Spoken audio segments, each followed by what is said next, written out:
Good evening, you're watching 7 at 7, the only news bulletin where we curate the day's top 7 stories for our viewers. Right before I take you through the headlines, viewers, I want to quickly get you up to speed, at least numerically, where India stands with its fight against COVID-19. So taking you through this graph, this is what it looks like right now.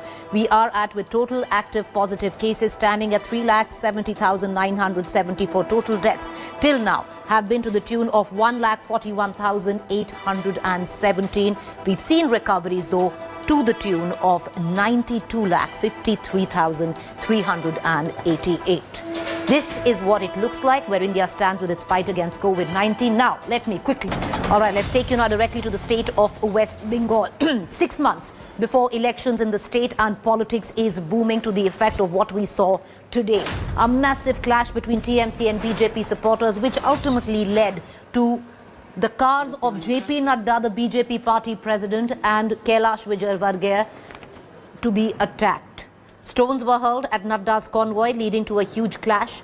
Alleged TMC supporters blocked roads and attacked Nadda's motorcade. However, JP Nadda was safe as his car was bulletproof. Protesters also attacked Bengal BJP in charge Kailash Vijaywargiya's car, leaving his windshield and side glass broken. Home Minister Amit Shah, Rajnath Singh and other BJP leaders have condemned the incident. The Home Ministry has also taken cognizance. On the other hand, TMC has blamed the BJP itself for attacking Nadda's vehicle. Mamata Banerjee has said that BJP is bringing its own people to state what she says is Nautanki.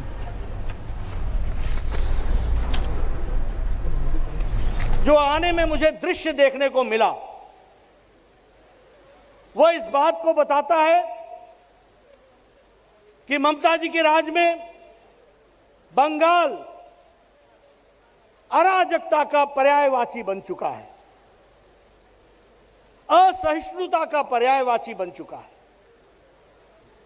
It has become a state of lawlessness and a state of intolerance.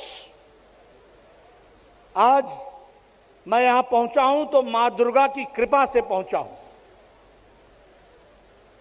TMC के कार्यकर्ताओं ने और उनके गुंडों ने कोई कसर नहीं छोड़ी थी प्रजातंत्र के गले को दबाने के लिए, उसको समाप्त करने के लिए. लेकिन मैं भी आपको बताना चाहता हूं कि ये गुंडाराज, ये अराजकतावाद, ये ज्यादा दिन नहीं चलने वाला है. ममता जी, आपकी सरकार जाने वाली है और कमल खिलने वाला है. इस बात को हमको समझना चाहिए. All right, let's now take you back to West Bengal, where JP Nadda is going to be holding a press conference. Even today, the BJP in the national capital, while they were addressing on farmers, touched upon the issue and what has happened in West Bengal. You see those on your television screens, those visuals streaming live coming from West Bengal. You have Mr. JP Nadda, who's going to be addressing the press conference. JP Nadda has pretty much said that what happened to his cavalcade today signifies what is going on in the state of West Bengal, which, as per the Bharatiya Janata Party, the principal the principal opposition in West Bengal there saying is a state of lawlessness. JP Nadda, the BJP party president, would be holding a press conference very soon. On the other hand, it must be noted that the TMC, Mamata Banerjee, has said that this entire attack on Mr. JP Nadda's cavalcade was staged. Let's listen in to Mr. Swapan Das Gupta from the Rajya Sabha. The BJP president, Shri JP Nadda, on the way to Diamond Harbour. It is fortuitous. I'll just leave you to for Mr. Nadda to address you on the rather exceptional and strange circumstances that are prevailing in West Bengal.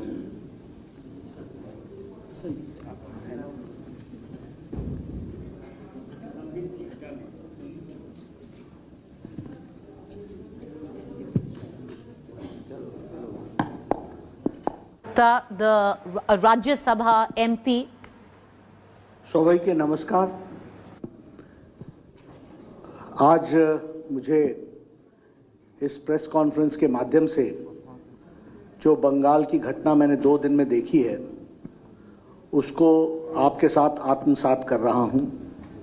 I am sharing with you my experiences about Bengal, the past 2 days what has happened. सबसे पहली बात तो ये है कि आज जो दिन में घटना घटी है वह बहुत ही बंगाल के बारे में एक गलत धारणा बनाने के लिए एक प्रमाण के रूप में हम सबके सामने आती है। साफ दिखता है कि यहाँ लॉलेसनेस है, अराजकता है, असहिष्णुता है, इनटॉलरेंस है और पॉलिटिकल डिबेट के लिए कोई भी स्थान नहीं है। बंगाल जो विचारों के आदान प्रदान के लिए जाना जाता रहा, बंगाल जिसने देश और दुनिया को दृष्टि दी है, बंगाल जहां रविंद्रनाथ टैगोर गुरुदेव जिन्होंने विचारों से दुनिया को जीता है, जहां स्वामी विवेकानंद ने अपने विचारों से दुनिया को जीता है, जहां हमारे श्री अरबिंदो ने अपने विचारों से दुनिया को जीता है, उस बंगाल में आज ममता सरकार ने जिस तरीके से राजनीतिक घटनाक्रम चला रही हैं वह प्रजातंत्र के लिए अत्यंत घातक, it is detrimental to the Indian democracy. और यह स्पष्ट बताता है कि इनटॉलरेंस दाय नेम इज ममता, असहिष्णुता। आज हमारे 8 बच्चे हॉस्पिटल में हैं। मैं बताना चाहता हूं कि भारतीय जनता पार्टी का एक एक कार्यकर्ता उन बच्चों के साथ है, वो बंगाल के बच्चे हैं और उन बच्चों के साथ तय जिंदगी खड़े रहेंगे जिनके ऊपर ये अटैक हुआ है। आज आप मेरे बुलेट प्रूफ व्हीकल पर देख सकते हैं बाहर के विंड स्क्रीन में the impact of the brick. It was because of bulletproof vehicle that I was saved. But Kailash ji का बायां हाथ फ्रैक्चर भी हुआ और जिस तरीके से इनकी गाड़ी को आप देखिए, कोई शीशा नहीं बचा है। पत्रकार हमारे साथ थे, they must have seen. Mukul Roy ji हैं, आप देख रहे हैं इनको, कोई बचा नहीं। हमारे अनुपम हजारा जी हैं, उनकी व्हीकल्स सारी की सारी, यानी एडमिनिस्ट्रेशन हैज क्रम्बल्ड। हमारे राहुल जी का, इनकी भी व्हीकल बची नहीं। शिव प्रकाश जी के जो सहयोगी हैं उनको बुरी तरीके से घायल हुए हैं। तो दिस इज द सिनेरियो। इसलिए administration has crumble down. There is no administration, प्रशासन नाम की कोई चीज नहीं है। राजनीतिक विद्वेष के साथ काम चल रहा है। क्या हम ऐसे ही बंगाल की कल्पना करते हैं? क्या यही रविंद्रनाथ टैगोर का बंगाल था जहां विचारों का आदान प्रदान होता था? क्या यही श्यामा प्रसाद मुखर्जी का बंगाल है, जिस श्यामा प्रसाद मुखर्जी ने इस बंगाल को विभाजित होने के साथ साथ बंगाल को बचाया, जहां पाकिस्तान ने का विभाजन करने में वो सक्षम रहे और उन्होंने जम्मू कश्मीर में भी जम्मू कश्मीर को बचाने के लिए अपना बलिदान दिया। ऐसे जहां इंटरैक्शन होते रहे, पॉलिटिकल डिस्कोर्स होते रहे, पॉलिटिकल डिबेट्स होते रहे, क्या आज इस तरीके की कल्पना ममता जी की सरकार के द्वारा किया जा रहा है कि there will be no debate, there will be no discussion? मैं ममता जी को बताना चाहता हूं कि हमारा एक एक कार्यकर्ता सभी कंस्टिट्यूएंसीज में जाकर के भारतीय जनता पार्टी के लिए काम करेगा, कमल खिलाएगा और विचारधारा के आदान प्रदान से लोगों का दिल जीतेगा। इसके लिए हम काम करने वाले हैं। हम इस तरीके की घटना को कभी सहने वाले नहीं हैं। और इसी के साथ साथ मैं यह भी कहना चाहता हूं कि आज जब हम बात करते हैं तो हमको ध्यान में रखना चाहिए कि 1913 में रविंद्रनाथ टैगोर जी को गीतांजलि के लिए नोबेल प्राइज आज के ही दिन मिला था। और नोबेल प्राइज में जो गीतांजलि लिखी थी उसमें उन्होंने कहा था कि जब सर ऊंचा रहता है और विचारों से कोई डरता नहीं है तो वह सबसे उत्तम स्थिति होती है। उन्होंने अंग्रेजी में लिखा था, which said, where the mind is without fear and the head is held high, today the head is down and people of Bengal are full of fear. यह स्थिति आज आकर के खड़ी हुई है। आज अंतर्राष्ट्रीय ह्यूमन राइट्स डे है। ये ह्यूमन राइट्स का जीता जागता जो तस्वीर आज बंगाल में मुझे देखने को मिली, मैं तो छात्र आंदोलन से निकल करके आया हूं, मैं तो ये सब चीजों को देखता आया हूं, इससे हम रुकने वाले नहीं हैं। लेकिन this speaks volumes about the mentality of Mamata ji. उनके विचार, उनके सोच के बारे में यह बताती है, इसको भी हमको समझना चाहिए। आज जब हम इस बात की चर्चा कर रहे हैं तो मुझे बताया गया कि ममता जी ने कहा कि मैं विवेकानंद के हिंदुइज्म को मानती हूं। यह उनका आज वक्तव्य आया है। विवेकानंद जी के हिंदुइज्म का शायद पढ़ने लिखने का शौक कम है, इसलिए जानकारियां कम है ममता जी को। शिकागो के भाषण में हमारे स्वामी विवेकानंद जी ने कहा है कि I am proud to belong to a religion which has taught the world tolerance and universal acceptance. ये स्वामी विवेकानंद जी ने कहा है, और उनकी जो दृष्टि है और दिशा है वो हम सबको मालूम है कि वो किस तरीके से सोच रही हैं। तो ये विषय मैं आपके सामने इसलिए रखना चाहता हूं। अभी मुझे बताया गया कि उन्होंने मेरे बारे में बहुत सारी संज्ञाएं दी हैं और बहुत सारे विचार दिए हैं और बहुत सारी शब्दावली दी है। ममता जी, ये आपके संस्कारों के बारे में बताता है। This speaks about your culture and this is not Bengali culture. We are proud to adhere to the Bengali culture. हमारे प्रधानमंत्री जी कहते हैं कि बंगाल की सुंदर भाषा, बंगाल की सबसे अच्छी संस्कृति, बंगाल की महान संस्कृति, बंगाल सर्वाधिक मृदु भाषा है। और ममता जी प्रधानमंत्री जी के लिए भी जिस शब्दावली का प्रयोग करती हैं वह बताता है कि ममता जी ने बंगाल को कितने नीचे ले गई हैं। It speaks volumes. और दुख होता है, बंगाल हम सबका है, बंगाल हमारा सोनमार बंगाल, बंगाल के लिए हम सब लोग गौरवान्वित होते रहे हैं। देश गौरवान्वित करता रहा है। आजादी की लड़ाई हो या सांस्कृतिक लड़ाई हो या रिलीजियस रिवाइवलिज्म हो, कोई भी हो, उसकी शुरुआत की जन्मस्थली बंगाल रही है। लेकिन आज जिस ममता जी ने बंगाल को जिस लो लेवल पर ले आकर के खड़ा किया है, यह सच में बहुत ही चिंताजनक बात है। और मैं मानता हूं कि आने वाले समय में चुनाव में लोग ममता जी को नमस्कार कहने वाले हैं और भारतीय जनता पार्टी का कमल खिलेगा। 200 सीटों से ज्यादा भारतीय जनता पार्टी चुनाव जीत करके आएगी, ये मैं आपको बताना चाहता हूं। यहां पॉलिटिकल वायलेंस और डेथ ऑफ डेमोक्रेसी हो चुकी है। मैं कहने के लिए नहीं कह रहा हूं। We have lost 130 BJP workers. 100 का तर्पण यानी उनके अंतिम संस्कार में और उसके बाद की पूजा मैंने खुद कलकत्ता में आकर के की है। 100 के परिवार, और ये कोई मैं दिखाने के लिए नहीं कह रहा हूं, इन कैमरा मैंने तर्पण किया है। सारे परिवार के सदस्य वहां उपस्थित थे। सभी परिवारों के लोगों से मैं मिला हूं। जिन हालातों में उनका मर्डर हुआ, पॉलिटिकल मर्डर हुआ, इसको बंगाल की जनता कभी माफ नहीं करने वाली।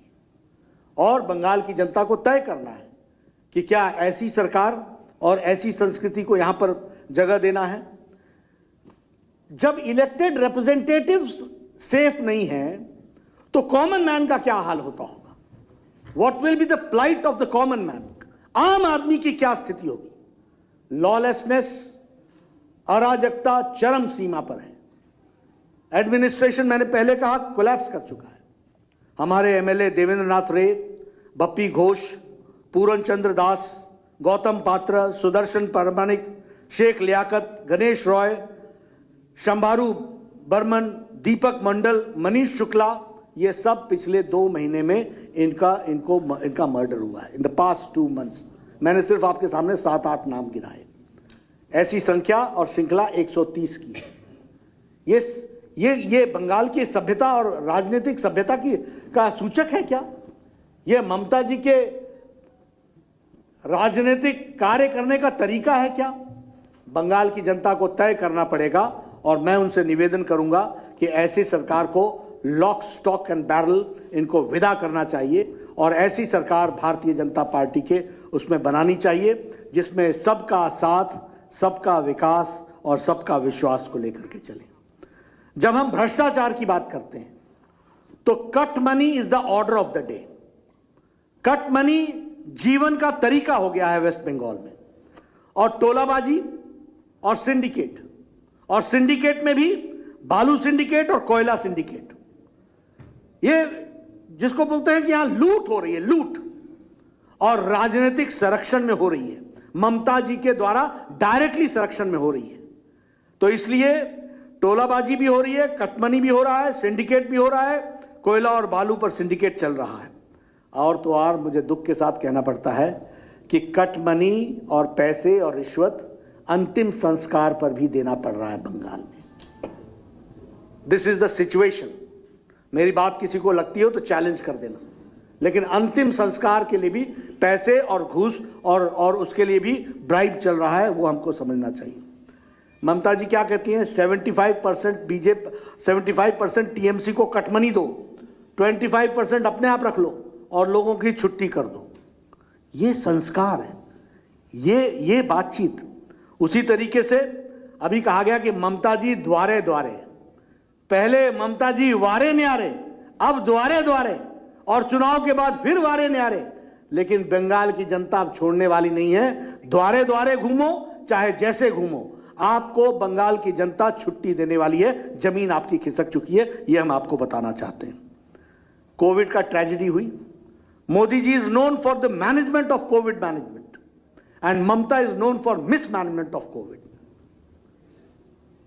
कोई मैनेजमेंट नहीं। आपने देखा, टेलीविजन पर आपने दिखाया किस तरीके से हॉस्पिटल्स में डेथ रिपोर्ट नहीं हो रही थी, केसेस रिपोर्ट नहीं हो रहे थे। सेंट्रल टीम को कलकत्ता के हॉस्पिटल में घूमने नहीं दिया गया। और उसके साथ साथ आपको पता है राशन में चोरी, आपको पता है कि किस तरीके से उस समय अम्फान में भ्रष्टाचार किया गया। कलकत्ता हाईकोर्ट ने क्या कहा? कलकत्ता हाईकोर्ट ने कहा कि आप सीएजी से इसका ऑडिट कराओ, और इस ऑडिट के खिलाफ ममता जी सुप्रीम कोर्ट में गई। एक तो भय क्यों, इतना भय क्यों है आपको? क्यों आपको इतना डर लग रहा है?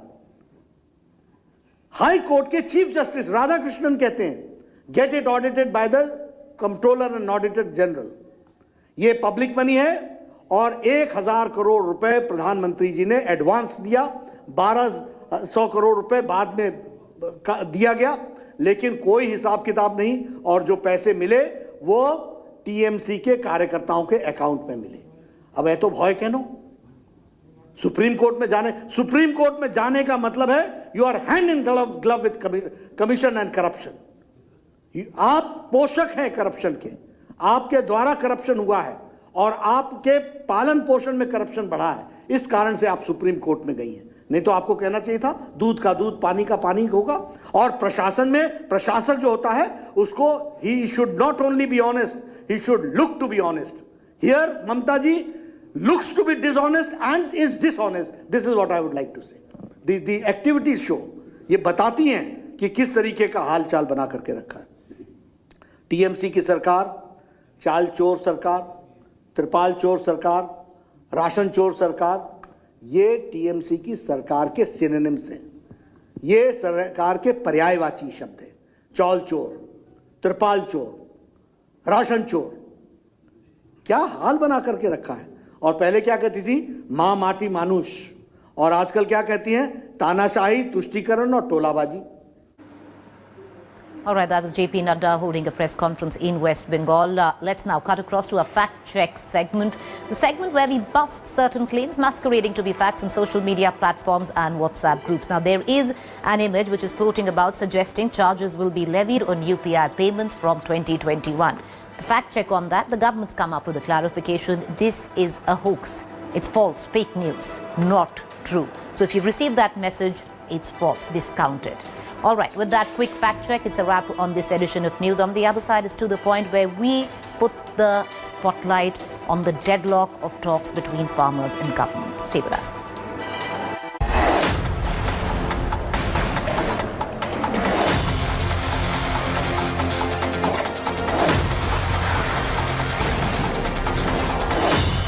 Hi everyone, Preeti Chaudhary here. Hope you like this video. For latest news and analysis, Like and subscribe to the India Today YouTube channel. And don't forget to press the bell icon to stay updated. Thank you for watching.